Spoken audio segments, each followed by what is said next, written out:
क्या बिहार में मिली एक हार से तेजस्वी यादव टूट चुके हैं या फिर तेजस्वी यादव परिवार के मसलों में उलझे हुए हैं? क्योंकि जब से बिहार विधानसभा चुनाव का परिणाम आया है तब से तेजस्वी यादव चुप हैं। तब से तेजस्वी यादव मीडिया के सामने नहीं आ रहे। वो तेजस्वी यादव जो लगातार रैलियां कर रहे थे, लगातार लोगों से मिल रहे थे, मुद्दे उठा रहे थे, वो तेजस्वी यादव अचानक चुप हैं। तेजस्वी यादव ने इस चुनाव में खूब मेहनत की, पूरी ताकत लगाई, लेकिन इसके बावजूद नतीजे उनकी उम्मीद से बिल्कुल उलट आ गए। एक तरफ नतीजे उनके खिलाफ थे, दूसरी तरफ उनकी ही बहन उनके खिलाफ उतर गई। रोहिणी आचार्य यह कहने लगी कि परिवार में उनका अपमान हुआ है और इस वजह से वो परिवार से नाता तोड़ रही हैं, वो पार्टी से नाता तोड़ रही हैं।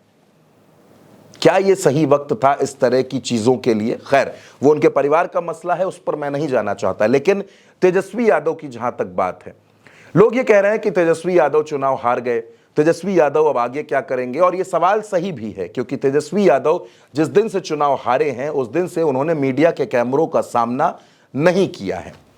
पार्टी की एक मीटिंग थी, उसमें वो गए थे, जिसमें उनको विधायक दल का नेता चुन लिया गया। हालांकि तेजस्वी यादव बड़े बिखरे हुए थे, बड़े टूटे हुए थे। हार हर किसी को हताश करती है, लेकिन तेजस्वी यादव की अभी इतनी उम्र नहीं है कि वो इस बात पर हताश हो जाए। 36-37 साल की उम्र है, एक लंबी राजनीति उनको करनी है। 2020 में उन्होंने मेहनत की, एक अच्छा परिणाम वो लेकर के आए, सम्मानजनक सीटें लेकर के आए, लेकिन 2025 के चुनाव में वो सम्मानजनक सीटें भी आरजेडी के खाते में नहीं आ पाई। तमाम वजह इसके पीछे हो सकती हैं, कुछ वजह पर बात करनी बेहद जरूरी है। क्या तेजस्वी यादव अति आत्मविश्वास से घिर गए थे? उनको लगने लगा था कि वो पूरी तरीके से चुनाव जीत रहे हैं, सरकार बन रही है, इस वजह से क्या अति आत्मविश्वास उनकी पार्टी को और उनको ले डूबा? क्या तेजस्वी यादव के इर्द गिर्द जो सलाहकार थे वो उनको गलत रिपोर्ट दे रहे थे? टिकट बांटने में क्या तेजस्वी यादव से भूल हुई, वहां पर गलती रह गई? कांग्रेस को ज्यादा सीटें दे देना, क्या यह आरजेडी का नुकसान कर गया? ओवैसी की बात को ना सुनना, क्या यह तेजस्वी यादव की गलती थी? तेजस्वी यादव अगर ओवैसी को साथ ले लेते तो परिणाम कुछ और हो सकते थे। क्या तेजस्वी यादव का शराबबंदी कानून की समीक्षा करने वाला बयान बिहार में बैकफायर कर गया?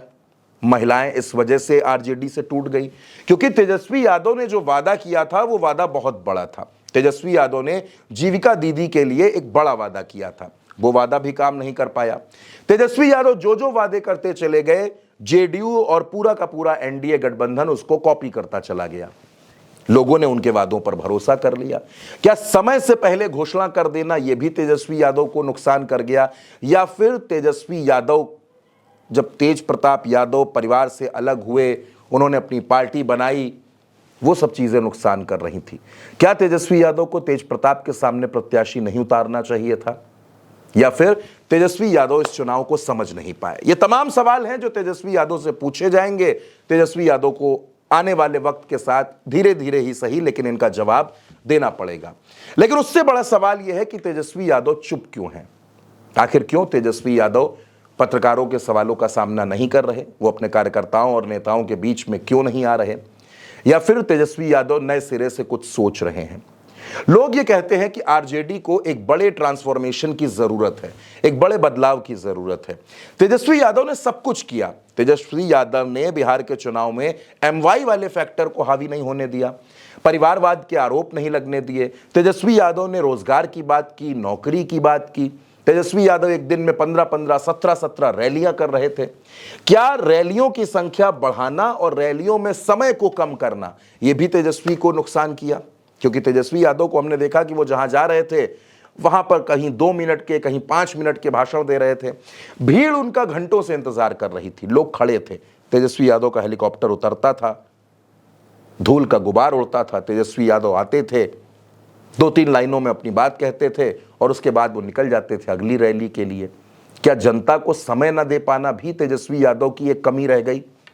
सवाल बहुत से हैं दोस्तों, क्योंकि आप भी एक बात जानते हैं और हर कोई जानता है कि सफलता के 100 बाप होते हैं, लेकिन असफलता हमेशा अनाथ होती है। असफल व्यक्ति के साथ कोई नहीं खड़े होना चाहता। लेकिन यह तेजस्वी यादव के लिए मौका है बिहार में विपक्ष की एक बार फिर मजबूत आवाज बनने का, सड़क से लेकर सदन तक सत्ता से सवाल करने का, सरकार से सवाल करने का, जनता से संवाद करने का और अपनी पार्टी को फिर से खड़ा करके बिहार में एक बार फिर अपनी पूरी ताकत लगाने का। चुनाव में हार मिलना, जीत मिलना ये कोई बहुत बड़े मायने नहीं रखता। किसी की हार होती है, किसी की जीत होती है, लेकिन इंसान को अगर हार मिल जाए तो उस हार से सबक लेकर आगे बढ़ना चाहिए। और इसीलिए बहुत से दर्शक इस बारे में सवाल पूछ रहे हैं। वो जानना चाहते हैं कि तेजस्वी यादव का अगला कदम क्या होगा, तेजस्वी यादव अब आगे कैसे राजनीति संभालेंगे। और जाहिर सी बात है, ये सवाल तेजस्वी यादव को भी परेशान कर रहा होगा कि अब आगे बिहार में उनकी पार्टी और वो किस तरह से राजनीति करेंगे। इस पर आप जो भी सोचते हो, आप अपनी राय कमेंट बॉक्स में जरूर लिखिएगा। चैनल को सब्सक्राइब कीजिएगा। नमस्कार।